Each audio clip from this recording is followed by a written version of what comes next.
అనుకోండి, ప్రస్తుతానికి ఏమీ లేవు. ఏమీ లేకపోయినా అభిమానంతో వచ్చారు. ఆ అభిమానాన్ని కొనుక్కోలేము. చాలా అభిమానం, ప్రేమ, ఆప్యాయత.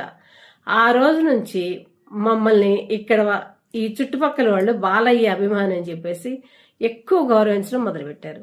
చూడండి ఎంత తేడా ఉందో. రామారావు గారితో కూడా కలిసి ప్రయాణం చేశాము. కానీ మేము ప్రయాణం చేసిన తర్వాత ఎక్కువ రోజులు పదవిలో లేరు. ఆ తర్వాత వెంటనే కాలం చేయడం జరిగింది. ఆ కాలం చేసినప్పుడు ఒక 3 రోజులు అక్కడే ఉన్నాము. అన్నీ అయిపోయిన దాకా ఫ్యామిలీతోనే కూర్చొని ఉన్నాము. ఆ రోజులు వేరు, ఆ అనుభవాలు వేరు, ఆ మనుషులు వేరు, ఆ విలువలు వేరు. ఇప్పుడు అట్లాంటి విలువలు లేవండి. ఎత్తుక్కున్నా దొరకవు. విలువలు ఉండట్లేదు, మనుషులకి ఒలువలు ఉండట్లేదు.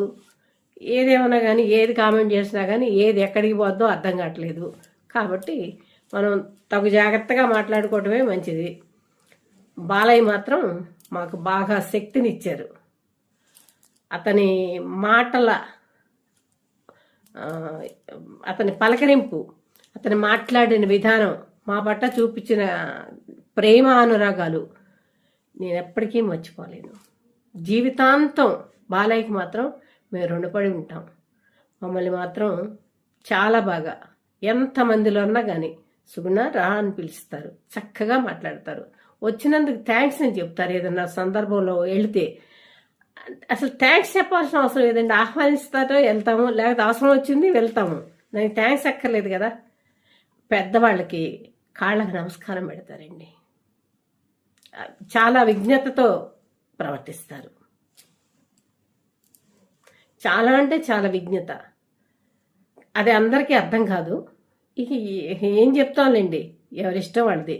అఖండ 2లో హిమాలయాల్లో కాళ్ళకి చెప్పులు లేకుండా మంచులో dance చేశారటండి.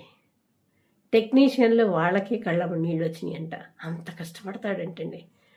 Born with gold spoon అయినప్పటికీ కూడా ఏది కాదండు. సినిమాలో దర్శకులకి ఏది కావాలంటే అది, కథాపరంగా ఏది డిమాండ్ చేస్తే అది వెనకాడకుండా చేస్తారండి. ఫైటింగ్స్ కూడా డూప్ ఇష్టపడరట, తనే చేస్తానంటారంట. వసుంధర గారే వెళ్ళేటప్పుడు మీరు రిస్క్ తీసుకోవద్దండి అని చెప్తారు. సరేనంటారంట. గేట్ దాటగానే అవన్నీ మర్చిపోయి మామూలుగా అన్నీ చేస్తారట. మీ అందరితో ఈ అనుభవం